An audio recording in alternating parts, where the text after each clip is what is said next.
Selamat pagi Pak Ali. Pagi. Terima kasih telah berkenan untuk menjawab pertanyaan saya hari ini. Yang ingin saya tanyakan ini, bagaimana Bapak menjalankan peran Bapak sebagai pelayan masyarakat? Ya, sebagai aparatur negara, saya menyadari bahwa tugas utama kami adalah melayani masyarakat.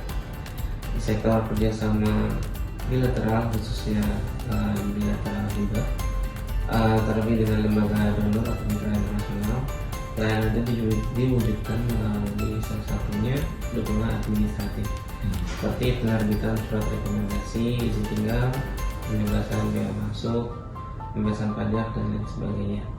Semua proses ini kita jalankan dengan prinsip akuntabel, transparan, dan profesional, agar mitra internasional tersebut merasa mudah dan nyaman dalam bekerja sama dengan Indonesia. Dengan pelayanan yang cepat, tepat, dan humanis, kita berharap dukungan hibah dari para donor dapat memberikan manfaat nyata bagi pembangunan nasional, khususnya di sektor energi dan sumber daya alam.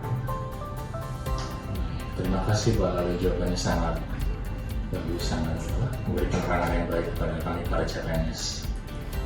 Terima kasih.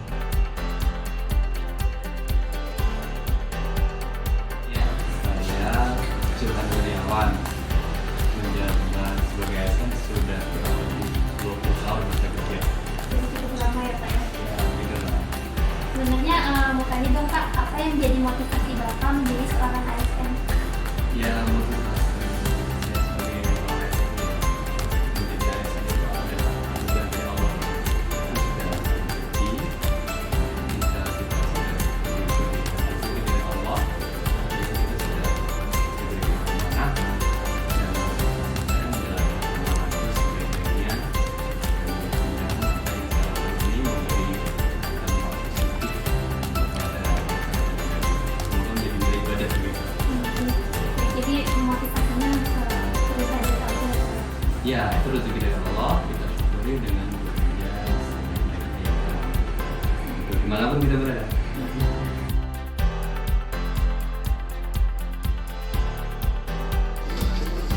Menurut Bapak, apa nilai utama yang harus dimiliki seorang ASN agar bisa menjadi pelayan? Untuk core value ASN sendiri kan ini ya, akhlak.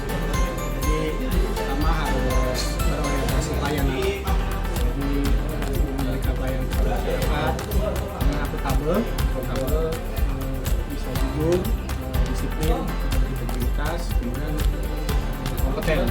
Jadi harus terus belajar juga untuk melakukan. Selain itu juga saling menghargai perbedaan, jadi harus harmonis, kemudian loyal, dedikasi untuk bangsa dan negara, kemudian adaptif, dapat menyesuaikan diri perubahan dan kolaboratif, jadi saling bekerjasama. Jadi core value inilah nanti menjadi kunci utama sih sebenarnya untuk ASN.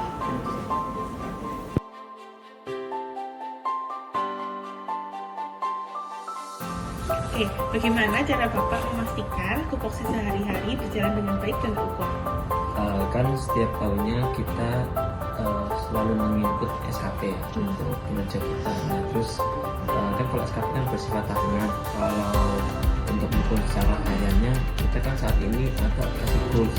Nah, itu kan juga salah satu sarana untuk kita bisa mengukur seberapa progresif kinerja kita selama setahun itu.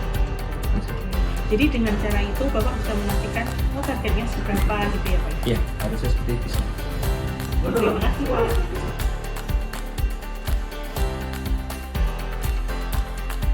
Baik, Presiden, terima kasih atas waktunya dan untuk wawancara. Saya ingin bertanya satu hal, bagaimana pengalaman Mas Gaya dalam menjaga integritas dan akuntabilitas saat menghadapi situasi penuh tantangan? Ya, terima kasih Mas Andes. Memang pertanyaan sangat mental terkait dengan kondisi apapun, mungkin tantangan yang biasa dihadapi oleh ASN. Memang pada prinsipnya kita sebagai ASN itu harus menjaga nilai-nilai terkait dengan mungkin core value yang ada ya di Kementerian Listrik seperti itu, di mana memang salah satunya antara integritas maupun akuntabilitas menjadi bagian penting dalam pelaksanaan kegiatan. Di samping itu memang keduanya itu menjadi hal yang bisa dikatakan utama. Integritas itu berpengaruh dan mungkin ada nilai-nilai yang ada di diri kita maupun di dalam nilai-nilai ASN, bahwa segala sesuatu itu posisinya itu harus dilakukan sesuai dengan norma-norma maupun kaidah yang memang bisa dikatakan menjadi dasar ya, dimana memang godaannya cukup berat terkait dengan kita menjalankan tugas sesuai dengan jabatan yang kita emban itu pasti erat kaitannya dengan bisa dikatakan cobaan ya, ataupun mungkin gangguan dari luar. Memang secara langsung kalau untuk biro hukum sebenarnya tidak terlalu mengenal, tapi hal tersebut juga tidak dapat dipungkiri bahwa ada peluang-peluang terkait dengan integritas yang mungkin harus kita jaga. Misalkan pada saat kita menjalankan tugas gitu, baik itu mungkin dalam rapat pembahasan ataupun mungkin apabila kita dilibatkan dalam kegiatan lapangan yang mungkin dengan stakeholder itu harus menjaga di bawah kita sebagai ASN, bahwa kita dalam menjalankan tugas khususnya itu sesuai dengan peraturan perundang-undangan. Memang secara normatif itu bahwa fungsi kita itu harus ada sebagai bisa dibilang guidance ataupun penjaga dalam melakukan kegiatan ya. Di dalam hal ini memang peraturan perundang-undangan menjadi kunci ataupun mungkin bisa dibilang kayak latar belakang kita dalam menjalankan suatu kegiatan, mungkin dari direktorat ataupun mungkin dari unit lain yang sesuai dengan teknisannya itu mempunyai juga latar belakang lain gitu, dari segi keuangan ataupun tugas fungsi sendiri. Tapi untuk dari hukum sendiri sudah pasti dari ketentuan peraturan perundang adalah menjadi dasar gitu. Jadi dalam menjalankan fungsi integritas kita harus berlandaskan dengan ketentuan peraturan perundangan, dan dalam hal ini tidak boleh melebar dari apa yang telah ditentukan peraturan perundangan. Terus yang kedua juga hal lainnya juga kita juga harus memiliki semacam wibawa yang memang harus menjaga kita sebagai ASN sebagai abdi masyarakat atau abdi negara itu juga harus memberikan pelayanan seperti itu tidak boleh bercampur dari kepentingan. Memang secara tidak langsung ada pihak yang mencoba mungkin biar lebih cepat untuk menawarkan sesuatu itu kita juga tidak dengan mudah dapat terwujud ya, kita dapat menunggu integritas kita seperti itu. Terus kemudian pertanyaan kedua terkait dengan akuntabilitas. Akuntabilitas sisinya adalah kita sendiri apa yang kita lakukan itu harus dapat dipertanggungjawabkan. Jadi selain itu harus terukur, kita juga harus melakukan mitigasi terhadap resiko-resiko yang mungkin dapat timbul dalam menjalankan tugas kita sehari-hari. Karena memang tidak mungkin bahwa terkait dengan akuntabilitas ini kita harus melakukan suatu bisa dikatakan pengadministrasian segala sesuatu gitu, dalam hal kita melakukan suatu proses baik itu penyusunan peraturan perundang-undangan maupun dalam penentuan kebijakan seperti itu harus dapat dibuktikan.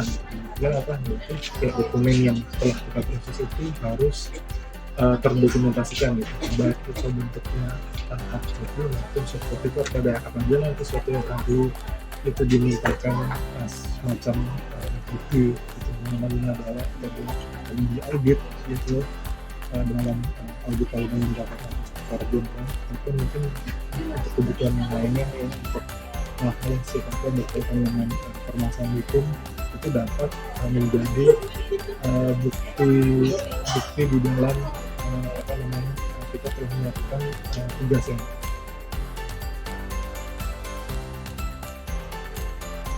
Selama Mas Indra PNS sampai sekarang, apa pencapaian yang paling bermakna buat Mas Indra dan gunanya bagi masyarakat dan juga instansi?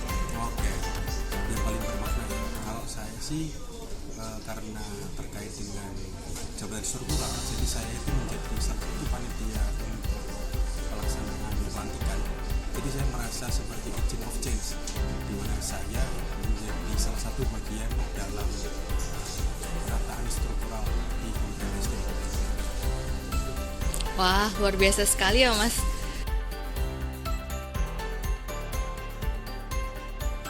Bagaimana cara meningkatkan kompetensi yang tidak lepas dari perkembangan zaman. Ya sebagai ASN itu banyak sekali peluang-peluang kita untuk mengikuti kursus-kursus ataupun seminar-seminar di baik dalam ataupun luar negeri. Kita bisa coba mengikuti kursus-kursus tersebut. Gitu. Seperti beberapa bulan yang lalu saya mengikuti seminar yang diadakan oleh pemerintah China juga tahun lalu mengikuti sharing fokus discussion di Afrika Selatan Bali yang diadakan oleh pemerintah China. Jadi banyak sekali peluang-peluang itu mampu kurang lebih ya bisa lah untuk membantu kita menambah pengetahuan, pengalaman serta memperluas kompetensi kita. Baik, terima kasih Pak Haji sudah berkenan untuk menjawab pertanyaan yang saya berikan. Semoga saya selamat. Sama-sama, terima kasih.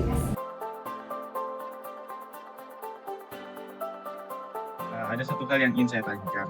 Menurut Ibu Dinda sebagai salah satu ASN di Sekretariat Kabupaten Jepara, apa arti menjadi role model atau panutan bagi rekan kerja serta anggota tim di tempat kerja Bu Dinda?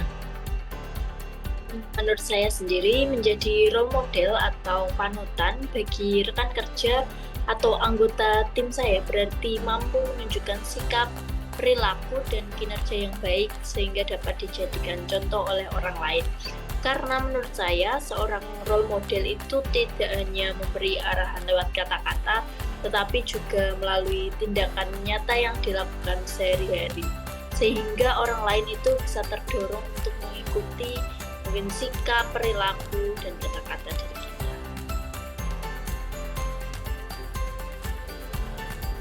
Selamat sore Pak Dwi. Selamat sore.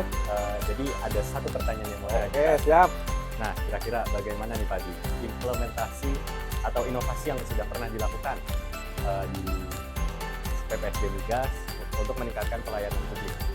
Inovasi yang pernah dilakukan atau program di PPSD Migas. Jadi salah satu pelayanan di PPSD Migas itu adalah pelayanan untuk teman-teman praktek kerja lapangan. Jadi ini diperuntukkan untuk teman-teman mahasiswa dari universitas manapun, mahasiswa manapun dari Sabang sampai Merauke, kadang-kala juga sampai luar negeri, pernah kita sampai Timor Leste. Jadi kalau istilahnya pelayanan praktek kerja lapangan ini untuk awalnya dulu karena kita masih menggunakan paper, jadi teman-teman supaya bisa praktek ini mengajukan permohonan untuk praktek kerja tadi. Jadi dia mengajukan surat permohonan ke kita, terus kita dari PPDM ini membalas ke mahasiswa tersebut. Nah, untuk saat ini karena istilahnya lost paper atau mengurangi kertas dan zamannya digital, untuk pelayanan praktek kerja lapangan itu teman-teman nggak perlu apply lagi, mengajukan lewat surat lagi. Jadi langsung aja buka web kita. Di situ ada pelayanan salah satunya praktek kerja lapangan, apply aja di sana. Permohonannya sama surat permohonan dimasukkan saja sesuai dengan bulannya. Kalau sudah masuk berarti teman-teman tinggal menunggu jawaban yang ada. Oke. Jadi teman-teman kalau sudah bisa masuk, insya Allah teman-teman sudah diterima untuk praktek kerja lapangan di PPSD Migas. Kira-kira seperti itu yang pernah kita lakukan untuk pelayanan di PPSD Migas. Oh, jadi seperti itu ya, berarti kita pakai website supaya paperless dan administrasinya mudah. Siap, betul sekali Mas Dino. Siap, terima kasih Pak Dwi. Sekian dari kami. Assalamualaikum warahmatullahi wabarakatuh. Waalaikumsalam warahmatullahi wabarakatuh.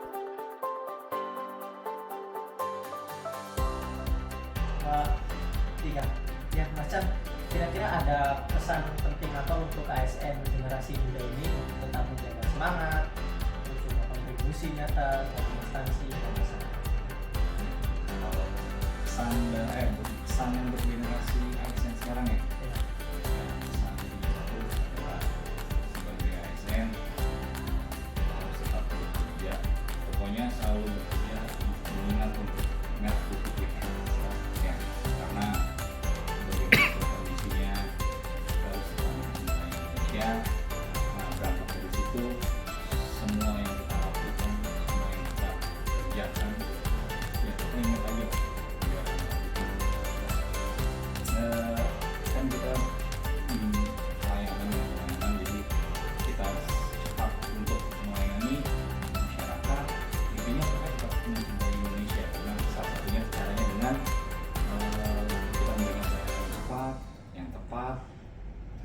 kerja juga efektif dan efisien aja, dalam artian ya harus tepat guna, tepat sasaran, terus melakukan perbaikan